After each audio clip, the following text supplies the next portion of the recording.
नमस्कार दोस्तों, मैं जितेंद्र सिंह आज आपके सामने एक बहुत महत्वपूर्ण सूचना लेकर आया हूँ। ये सूचना हमारे डीएलएड के जो छात्र हैं उनके लिए बहुत आवश्यक है, खासकर उन छात्रों के लिए जो इस वर्ष डीएलएड प्रथम सेमेस्टर में अपनी पढ़ाई कर रहे हैं और जो इस समय डीएलएड थर्ड सेमेस्टर में पढ़ाई कर रहे हैं। तो हमें डाइट द्वारा एक निर्देश प्राप्त हुआ है, जो फर्स्ट सेमेस्टर के बच्चे हैं वो सेकंड सेमेस्टर से संबंधित कुछ प्रोजेक्ट वर्क बनाएँगे और जो थर्ड सेमेस्टर के बच्चे हैं वो फोर्थ सेमेस्टर से संबंधित प्रोजेक्ट वर्क बनाएँगे। यानी कि ये मान के चलिए कि जो फर्स्ट सेमेस्टर वाले बच्चे हैं वो अपने आप को सेकंड सेमेस्टर का बच्चा समझ के इस नोटिस को समझेगा और जो थर्ड सेमेस्टर का बच्चा है वो फोर्थ सेमेस्टर का अपने आप को मानकर चलेगा। तो जो डाइट का नोटिस है, सबसे पहले उस नोटिस को पढ़ते हैं। इसमें लिखा हुआ है डीएलएड प्रशिक्षकों हेतु प्रोजेक्ट कार्य के संबंध में, मतलब आपको प्रोजेक्ट कार्य बनाना है। अब मैं यहाँ पर एक बार फिर आपको बता देता हूँ, जो फर्स्ट सेमेस्टर के बच्चे हैं वो सेकंड सेमेस्टर का मान के चलेंगे अपने आप को, जो थर्ड सेमेस्टर के बच्चे हैं वो अपने आप को फोर्थ सेमेस्टर का बच्चा मान के चलेंगे। तो यहाँ पर जो है आपका जो नोटिस में लिखा हुआ है, उपयुक्त विषय के निदेशक राज्य शैक्षिक अनुसंधान और प्रशिक्षण परिषद उत्तर प्रदेश के पत्रांक संख्या 20-20-21 दिनांक 19 मई 2020 के द्वारा आगामी सप्ताह दिनांक 20-5-2020 से 26-5-2020 हेतु द्वितीय एवं चतुर्थ सेमेस्टर के प्रशिक्षकों हेतु प्रोजेक्ट कार्य प्रस्तावित करते हुए प्रशिक्षकों द्वारा प्रेषित प्रोजेक्ट में से प्रत्येक विषय के 5 श्रेष्ठ चयनित प्रोजेक्ट दिनांक 28-5-2020 दिनांक परिषद कार्यालय को ईमेल पर उपलब्ध कराने जाने हेतु निर्देशित किया जाता है। उक्त प्राप्त निर्देशों की प्रति संलग्न कर इस निर्देश के साथ प्रेषित है कि प्रशिक्षकों द्वारा तैयार किए गए प्रोजेक्ट में से प्रत्येक विषय के 5-5 चयनित प्रोजेक्ट 26-5-2020 की अपराह्न मतलब दोपहर 2 बजे तक प्रत्येक दशा में संस्था की ईमेल आईडी पर प्रत्येक छात्र जो है उपलब्ध करवाएगा। कहने का मतलब इनका ये है कि आप 20 तारीख से लेके 26/5 तक जो हर किसी बच्चे को अपने 5-5 प्रोजेक्ट कॉलेज की ईमेल आईडी पर सेंड करने हैं और कॉलेज को जो है वो डाइट को सेंड करने हैं। उसी के आधार पर जो है आपको आपके जो विषय हैं उनके आंतरिक मूल्यांकन में आपको जो हो उसके आधार पर नंबर दिए जाएँगे। तो ये जो सूचना है वो फर्स्ट सेमेस्टर और थर्ड सेमेस्टर वाले बच्चों के लिए, जो फर्स्ट सेमेस्टर के हैं वो सेकंड सेमेस्टर के अनुसार अपना प्रोजेक्ट बनाएँगे और जो थर्ड सेमेस्टर के हैं वो फोर्थ सेमेस्टर के अपने आप को मानकर चलेंगे और उनका प्रोजेक्ट बनाएँगे। तो फर्स्ट सेमेस्टर के जो बच्चे हैं हमारे, तो वो उनका जो यहाँ पर सिलेबस है जो वो सेकंड सेमेस्टर का अपने आप को मान के चलेंगे। तो ये डाइट द्वारा भेजा गया है।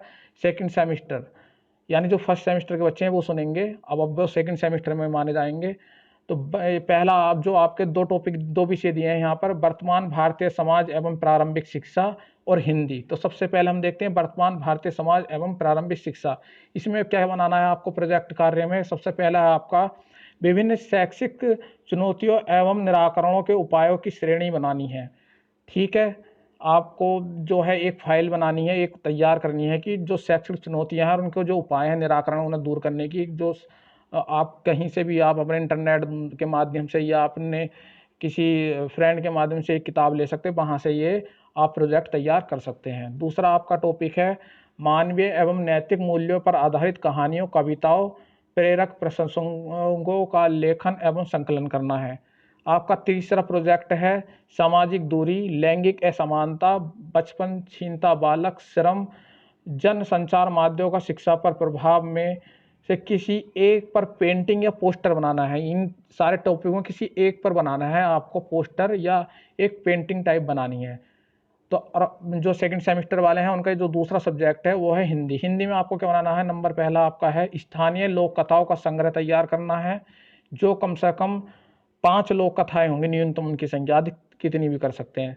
समाचार पत्र पत्रिकाओं से कक्षा शिक्षण के लिए उपयोगी सामग्री का संकलन तैयार करना है। और तीसरा प्रोजेक्ट है आपका उच्चारण की शुद्धता हेतु तो ऑडियो या वीडियो सामग्री तैयार करनी है, यानी आप कोई ऑडियो क्लिप या वीडियो क्लिप भी अपने प्रोजेक्ट में जोड़कर भेजनी है हमें मेल। तो ये आपके जो हिंदी के 3 प्रोजेक्ट हो गए और वर्तमान भारतीय समाज के जो हैं 3 प्रोजेक्ट हो गए। ये है द्वितीय सेमेस्टर वालों का जो है आपका सिलेबस है। इसके अकॉर्डिंग हर किसी बच्चों को अपने प्रोजेक्ट कॉलेज की ईमेल आईडी पर 26 तारीख तक भेजने। अब जो थर्ड सेमेस्टर के बच्चे जो बनाएंगे फोर्थ सेमेस्टर के प्रोजेक्ट बनाएंगे तो उनके जो विषय हैं आपके आंतरिक स्तर पर भाषा एवं गणित के पठन लेखन तथा संख्या पूर्व संबंधों क्षमताओं का विकास। तो इसमें आपको क्या तैयार करना है, इसमें 5 पॉइंट हैं, इसके 5 प्रोजेक्ट है। पहला आपका विभिन्न प्रकार के 5 शैक्षिक खेल तैयार करने हैं, मतलब जिसमें से ऐसे खेल तैयार करने हैं आपको, ऐसे प्रोजेक्ट तैयार करने हैं आपको, अपनी फाइल बनानी है ऐसे खेलों की रूपरेखा जिनके द्वारा हमें कोई शिक्षा प्राप्त हो, मतलब हम बच्चों को कुछ सिखा सकें उन खेलों द्वारा। दूसरा आपका है गणित पर आधारित 5 सरल खेल तैयार करने हैं, मतलब गणित पे जो है कोई ऐसे खेल बनाने हैं जिससे कि 5 ऐसे खेल होने चाहिए कि जो गणित को सिखाने में आसान हो, जैसे कि पहाड़े याद करवाना, गिनती याद करवाना, या किसी भी टाइप के आप बना सकते हैं। 5 खेल तैयार करने से गणित सीख सकें बच्चे। तीसरा प्रोजेक्ट बनाना आपको तेजी से पढ़ने लिखने के लिए 5 गतिविधियां तैयार करनी है। कोई ऐसी गतिविधियां जिससे बच्चे तेजी से पढ़ें, तेजी से लिखें, मतलब उनकी स्पीड डेवलप हो बोलने की, पढ़ने की, लिखने की। तो इस तरह की गतिविधियां तैयार करनी है आपको 5। और आपका चौथा प्रोजेक्ट है किन्हीं 2 खेलों पर आधारित नाटक की स्क्रिप्ट तैयार करनी है। स्क्रिप्ट तैयार करने वाला कोई नाटक है तो आपको मान लीजिए कि आपको नाटक करवाना है तो उसकी स्क्रिप्ट, उसके डायलॉग लिखने हैं, वो सब चीज़ आपको तैयार करनी है चौथे प्रोजेक्ट में। और पांचवा प्रोजेक्ट है आपका भाषा के विकास हेतु 5 फन गेम तैयार करने। फन यानी जिनमें कि आप हंसी मजाक चुटकुले इस तरीके के, जिससे कि आपकी भाषा का विकास भी हो और मनोरंजन भी हो। तो बच्चे की भाषा का विकास भी करना है, मनोरंजन भी करना है, तो इस पर 5 हमें ऐसे गेम तैयार करने हैं। तो आपके ये 5 प्रोजेक्ट हो गए। और आपका जो दूसरा विषय है चौथे सेमेस्टर वालों का विज्ञान, विज्ञान में आपको पहला प्रोजेक्ट बनाना है रक्त की संरचना एवं प्रकार को स्पष्ट करते हुए चार्ट मॉडल TLM तैयार करना है। या तो चार्ट बनाएंगे आप, मॉडल बनाएंगे, TLM बनाएंगे। तो रक्त की संरचना एवं प्रकार को स्पष्ट करते हैं, यहाँ पर कोई चॉइस नहीं है, यही बनाना है आपको। दूसरा है पदार्थों विद्युत के चुंबकीय गुणों को स्पष्ट करते हुए चार्ट मॉडल TLM तैयार करेंगे। मतलब बनाने के लिए तो चॉइस है, चार्ट बना सकते हैं, मॉडल बना सकते हैं, TLM बना सकते हैं, लेकिन जो टॉपिक है वो चेंज नहीं होगा, टॉपिक जो है वो निश्चित रहेगा। तीसरा आपका है विद्युत आकर्षण एवं प्रत्याकर्षण के प्रयोग प्रदर्शन हेतु मॉडल तैयार करना है। और अब नंबर 4 आपको औषधि पौधों की विशिष्टताएं स्पष्ट करने हेतु चार्ट तैयार करना है। तो ये आपका जो है 4th सेमेस्टर के बच्चों के लिए है। यहाँ पर मैं थोड़ा सा आपको हिंट देता हूँ, जैसे कि कोई आप समझाना चाहे आगमन निगमन विधि के लिए इस तरीके चार्ट बना सकते हैं। इस तरीके से आप जो है प्राकृतिक संख्याओं को या गणित को आप चार्ट के माध्यम से समझा सकते हैं। इसके अलावा आप औषधियों का चार्ट बना सकते हैं इस तरीके का।